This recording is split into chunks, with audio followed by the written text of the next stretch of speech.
கேட்டு மகிழ்ந்து தலைப்பை புரிந்து என் பேச்சிலே தரப்போகிற நல்லதொரு விருந்து அவையோர அனைவரையும் வணங்கி தொடங்குகிறேன் என் உரையை.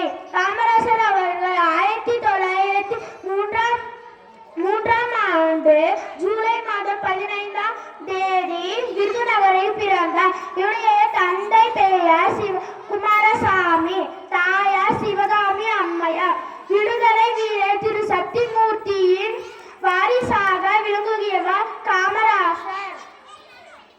1954ஆம் ஆண்டு அனைவரின் போராட்டத்துடன் காமராசர் தமிழ்நாட்டின் முதலமைச்சராக பதவியேற்றார். கட்டாய கல்வி, இலவச கல்வி, இலவச மதிய உணவு திட்டம் என பல திட்டங்களை உருவாக்கினார். 1976இல் இந்தியாவில் உரிய குடிமகன் விருதான பாரத ரத்ன விருது அவர்களுக்கு வழங்கப்பட்டது. நன்றி. நான் எடுத்துக்கொண்ட தலைப்பு திருக்குறள்.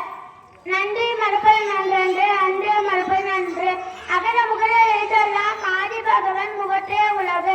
கற்க கசகர கற்பவின் கற்றபின் நிற்க அதற்கு தாக.